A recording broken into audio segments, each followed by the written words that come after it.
ఈ gas leak ఏమో ఇక్కడే ఉంది. ఎంత ఎతికినా కూడా కనిపించట్లేదు. ఎక్కడ ఉందో ఏ పక్క లీక్ అవుతుందో కూడా అర్థం కాకుండా ఉంది.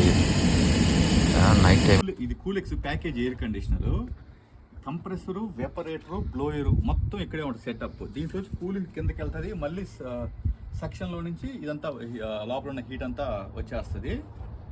దీనికి ఏంటంటే నిన్న నైట్ వస్తే గ్యాస్ లీక్ ప్రాబ్లం ఏంటనే తెలియదు. వచ్చి చూస్తే గ్యాస్ లీక్ కనిపించలా. నేను నైట్ అంతా చెక్ చేసాం, కనిపించలా. ఇప్పుడు డే టైం వచ్చి చూస్తే ఎక్కడ లీక్ అయ్యి ఉందో చూడండి, బబుల్ కనిపిస్తుంది కదా, ఇక్కడ లీక్ అయ్యి గ్యాస్ మొత్తం వెళ్ళిపోయింది. ఇప్పుడు దీనికి ఏంటంటే ఈ వెల్డింగ్ కిట్ పెట్టుకొని దాన్ని హీట్ చేయాలి. చిన్న వెల్డింగ్ కిట్లు వీటికి సరిపోవన్నమాట. సో గ్యాస్ లేకపోతే ఏం చేశానంటే కొంచెం గ్యాస్ ప్రెషర్ వేసి చెక్ చేశా. ఓకే, ఇప్పుడు ఇది వెల్డింగ్ చేస్తాను చూడండి. దీని ఏంటంటే ఆ లీక్ దగ్గర నీట్గా ఎమిరీ పేపర్ కొట్టాలి.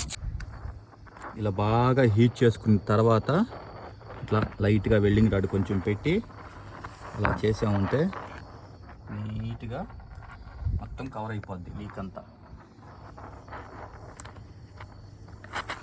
ఓకే,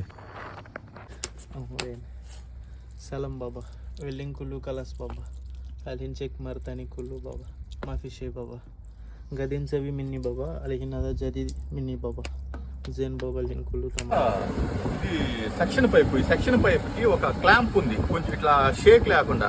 ఇదేంటంటే ఈ ఆజిల్ ఉంది కదా పైన ఉండేది, అది కొంచెం వీక్ అయిపోవడం వల్ల ఇది షేక్ వచ్చి లోపల లీక్ వచ్చింది. దీన్ని ఏం చేస్తున్నానంటే కొంచెం స్పాంజ్ లాంటిది పెట్టేసి గట్టిగా మళ్ళీ స్క్రూ వేసేస్తున్నాను.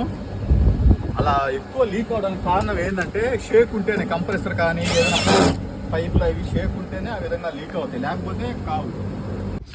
వీటి లోపల ఇలాంటి క్యాప్లు ఉంటాయి. ఇలాంటి క్యాప్లు ఉండడం వల్ల ఏంటంటే ఎక్కువ టైట్ చేయలేము. అందుకని నేను ఏం చేశానంటే ఈ క్యాప్లు తీసేసి ఎక్స్ట్రా వాషర్లు వేసి 4 పక్కన 4 నట్లు గట్టిగా టైట్ చేసేసా. ఇంకా మ్యాక్సిమం లీకులు అనేది ఫ్యూచర్లో రాకుండా ఉంటాయి. అందరూ ఈ పని చేయరు, మనం ఏంటంటే మళ్ళీ మనమే వచ్చి చేయాలి కాబట్టి పర్ఫెక్ట్గా చేసేస్తాం. ఇది హాట్ వాటర్. ఎందుకంటే క్లైమేట్ బయట పక్కన చాలా చల్లగా ఉండడం వల్ల సిలిండర్ కూల్ అయిపోయి గ్యాస్ ఎక్కడ. అందుకు ఏం చేస్తానంటే హాట్ వాటర్ తెచ్చి బకెట్లో పోస్తున్నా, త్వరగా గ్యాస్ ఛార్జ్ అయిపోతుంది.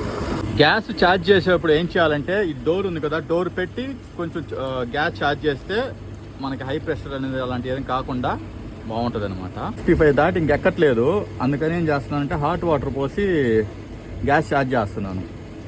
మనకి ఈ క్లైమేట్కి ఏంటంటే 65 వస్తే చాలు, బాగా కూలింగ్ వచ్చేస్తుంది. కానీ సమ్మర్లో మళ్ళీ ఫోన్ చేస్తాడు నువ్వు కూలింగ్ లేదని.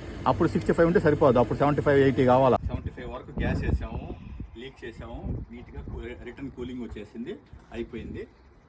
బాయ్.